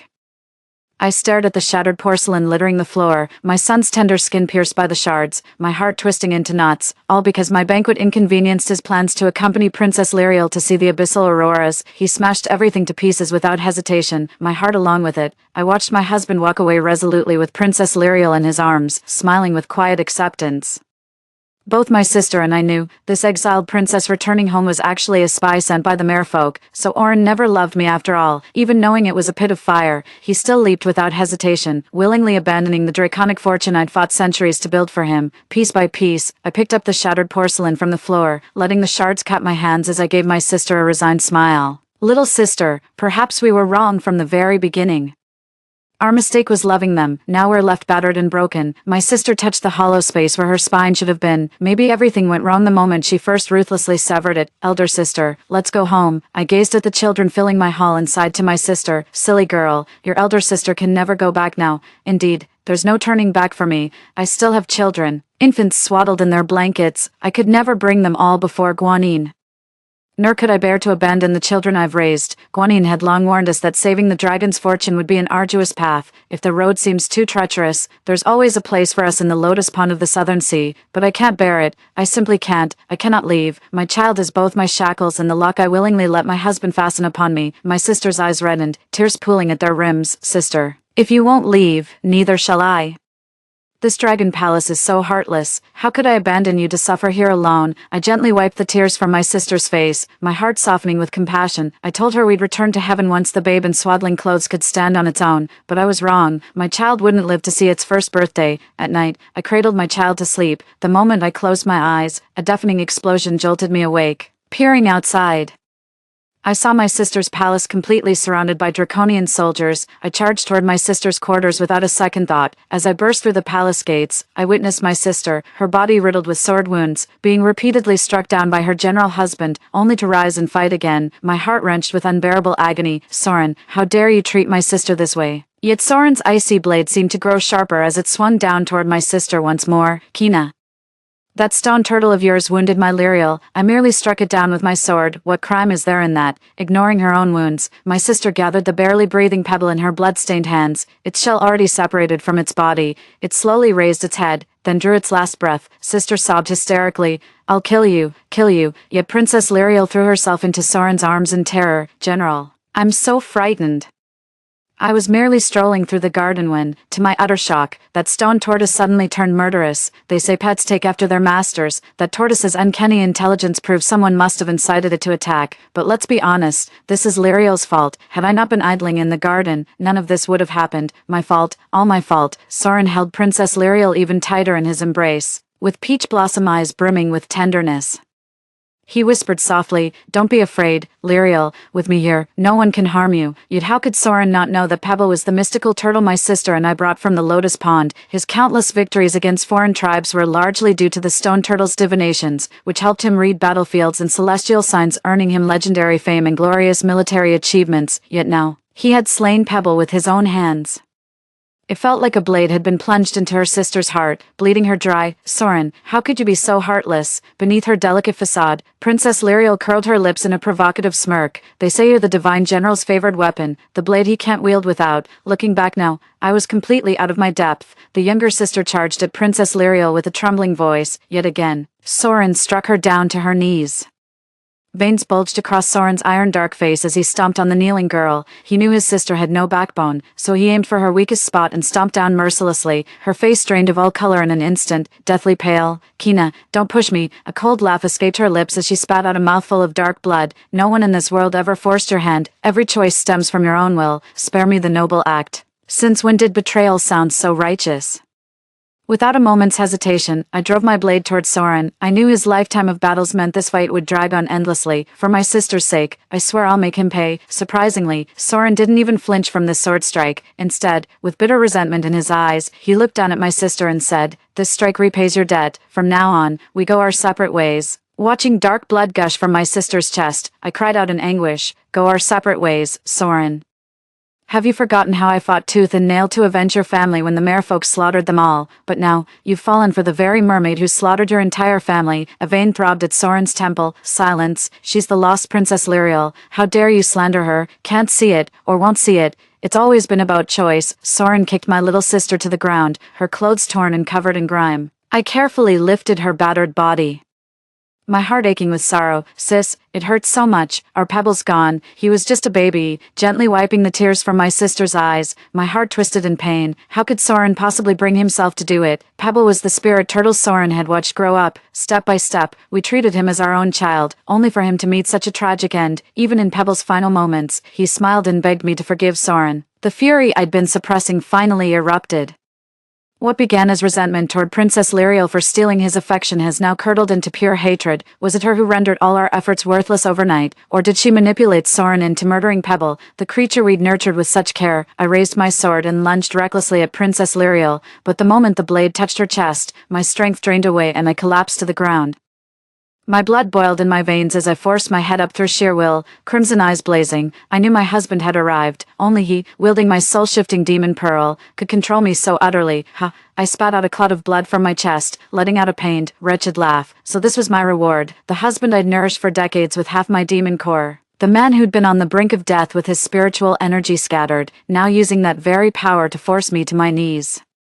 My heart lay shattered, its pieces beyond mending. Do I hate him? I let out a self-deprecating chuckle. I wish I could hate him with every fiber of my being, yet I can't forget how he'd cradle me in his arms, meticulously arranging my hair with endless tenderness. He once vowed that when the dragon clan prospered, he'd drape the land in crimson for our wedding, hosting feasts for hundreds of miles to crown me with eternal glory. But now, wielding the demon core I gifted him, he strikes me down to shield his beloved, leaving me sprawled in the dirt like a mangy cur, swallowing every ounce of humiliation. He must have long forgotten everything he has was given by me. The demon core in Oren's grip grew heavier still, clutching Princess Lyriel tighter. He burned with anguish at her pained whimpers. His love for Princess Lyriel runs deeper than mine ever did. To do what one knows is impossible. Willingly and gladly, he roared at me.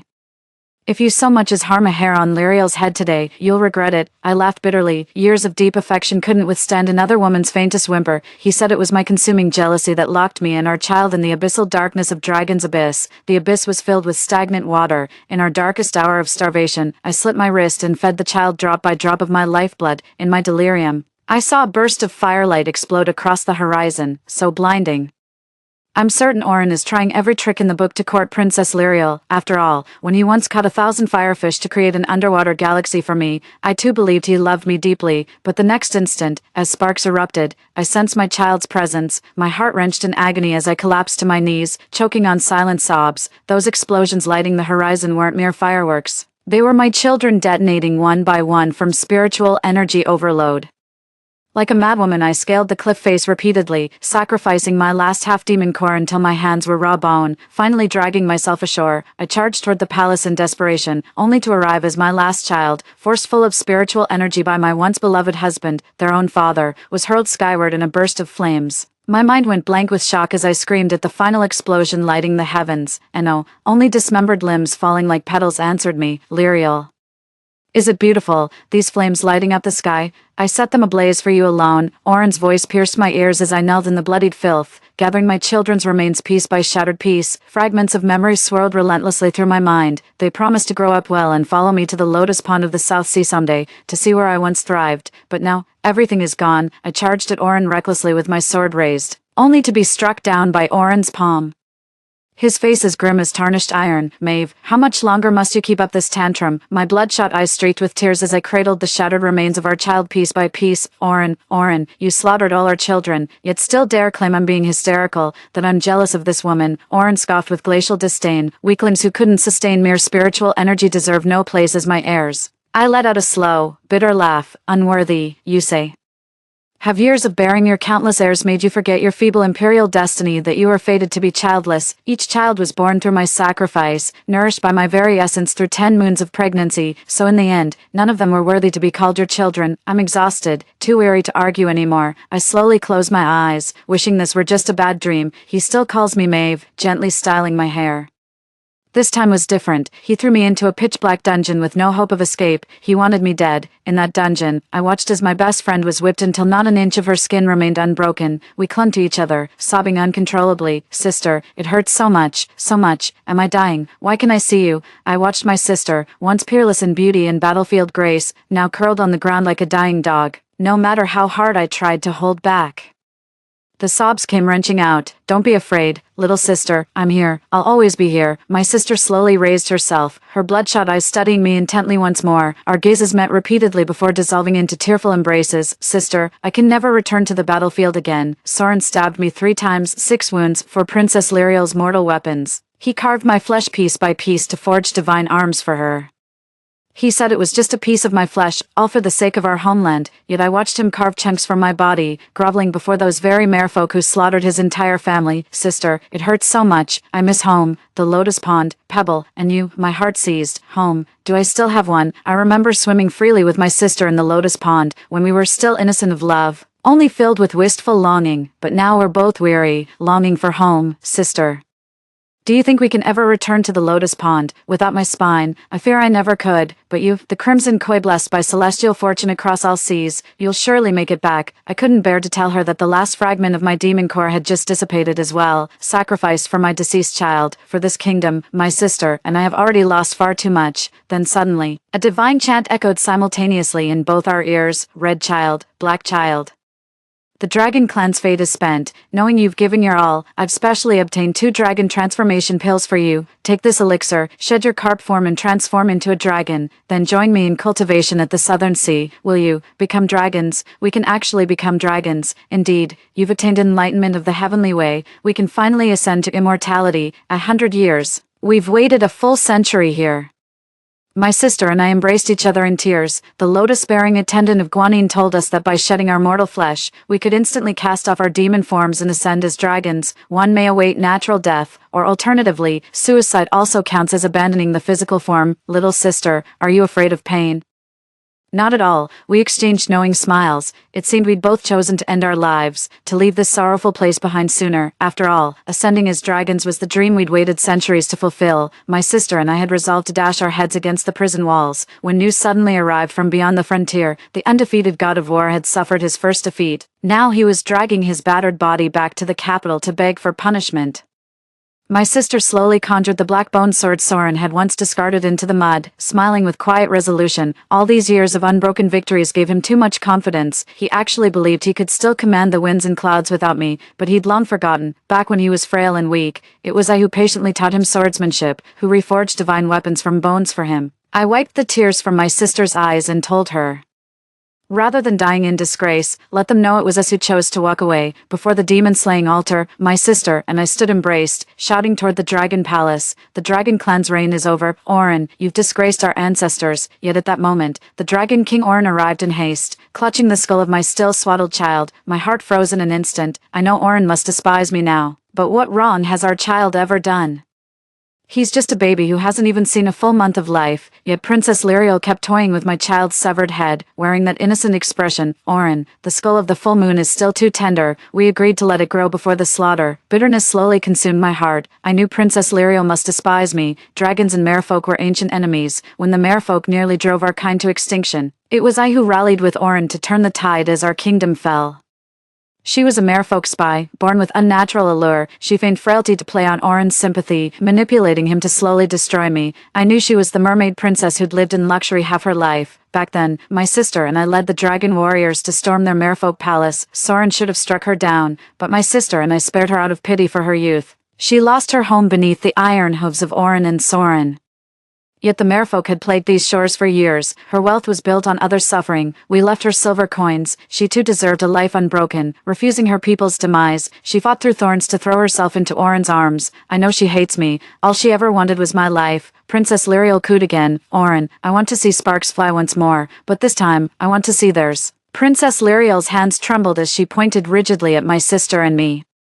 Then locked eyes with Oren. "Lyriel, if you wish to see it, I'll gladly show you." Oren hesitated briefly, a fleeting glimpse of pity in his eyes that vanished as suddenly as it appeared. Soren, my sister's husband, dragged his wounded body forward and knelt of his own accord. "Your Majesty, this unworthy subject humbly requests the woman's hand and rib bones after her death, that I may forge divine weapons to atone for my crimes." With red-rimmed eyes, my dearest friend spoke to Soren. "Soren, Do you know the calluses you despise on my body? Every single one was earned fighting your battles. During my imprisonment by you, I endured 3,000 cuts, each blade carved to the bone, forging weapons for your cause. Did you know I counted every cut in my heart? I thought, if I followed you through 3,000 battlefields, and you rode 3,000 miles for me, I'd give you 3,000 chances.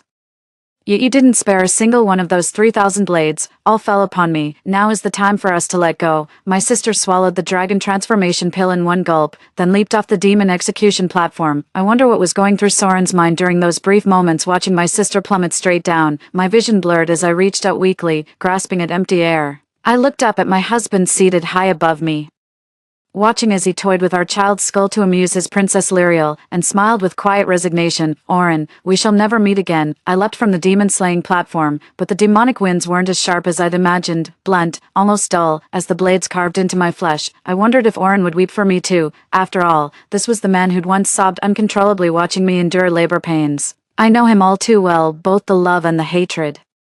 After plunging into the demon-slaying platform, my best friend and I exchanged knowing smiles. The sharpest pain pales in comparison to betrayal by one's beloved. Now, the love between us is gone. A golden light swirled as my best friend and I soared into the void. Just as the Lotus Child predicted, our bodies began to swell with growing power. Golden scales emerged, horns sprouted. We were transforming into dragons. As my sister and I rejoiced, two heart-wrenching roars echoed through the void.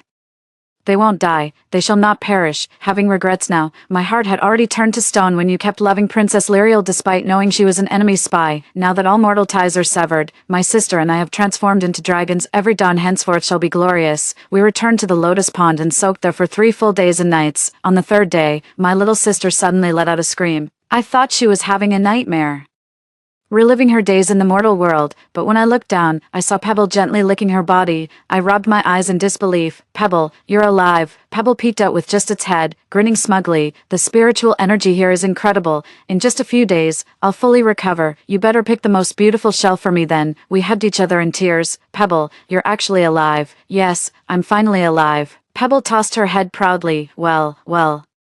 You must pick the most beautiful shell for me. The younger sister's eyes glistened with tears. I'll make the goddess Nua's sacred stone your home. In the mortal realm, Princess Lyriel cruelly dismembered Pebble, tearing shell from flesh. Now that Pebble's finally back, we'll always pick the finest shells for him from now on. Nothing but happiness lies ahead. A century slipped by in the blink of an eye.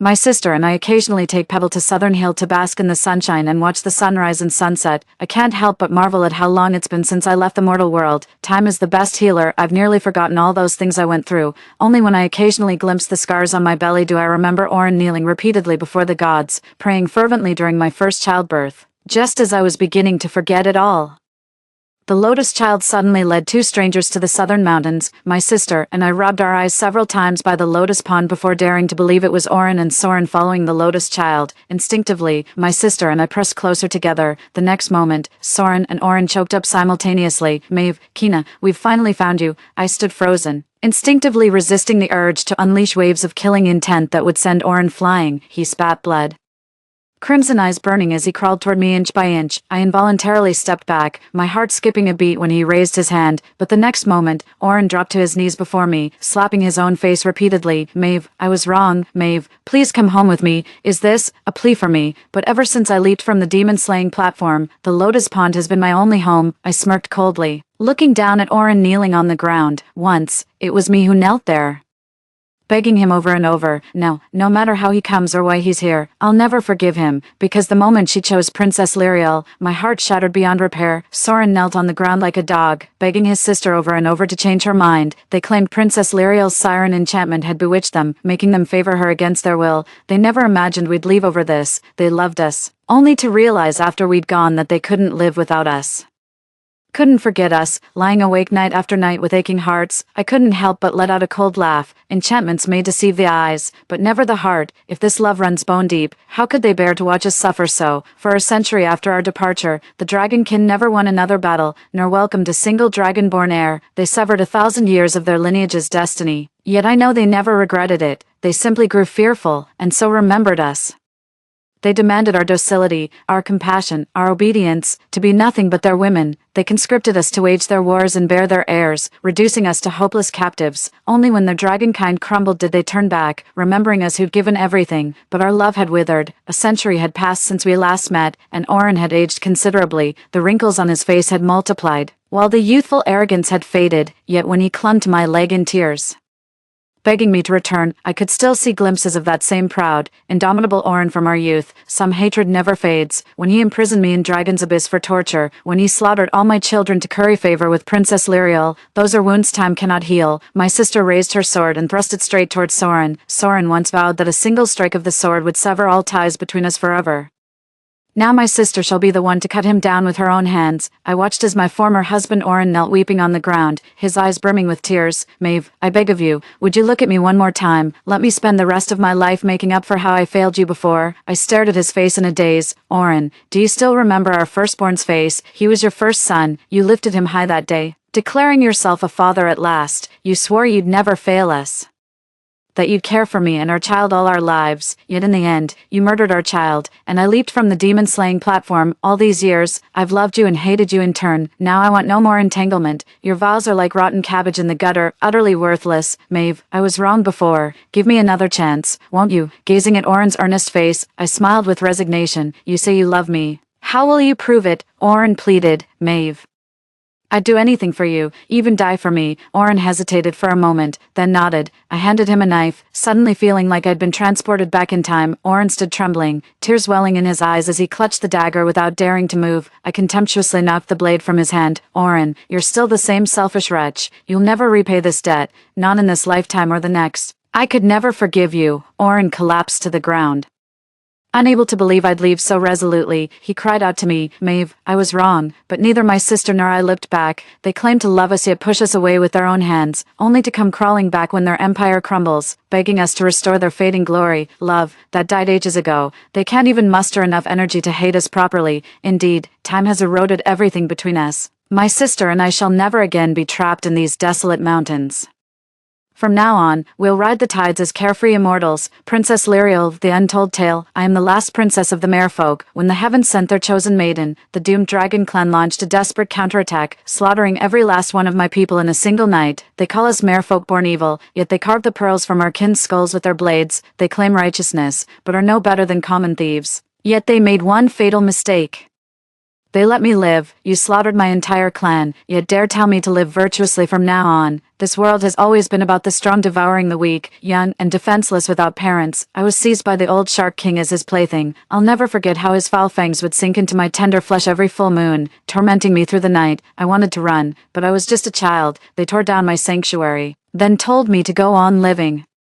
Back then I cursed my inability to die, but later I realized I'd find them and make them wish they were dead. So I sold my body piece by piece, bedding every monstrous fiend. Through this, I mastered the art of enchantment to make every man in the world adore me. My first move was to seduce the once invincible dragon general into my bed. Since he claimed to love me, I gave him love in abundance. We made passionate love. And at the peak of our intimacy, I had the drunken dragon king Oren violate me. I'll make sure they harbor secret grudges against each other, wallow in guilt toward me, and breed discord between them. Watching the once proud goddess reduced to being that man's plaything turned my stomach. More than hatred, I feel they deserve better than this. That's why I'll make them hurt the goddess for my sake. I watched them push the goddess into the abyss step by step, yet my heart was filled with desolation. I witnessed the fall of the dragonkin, yet felt nothing but emptiness within. Warlord Soren met his end without further glory, slain by the very blackbone sword that once served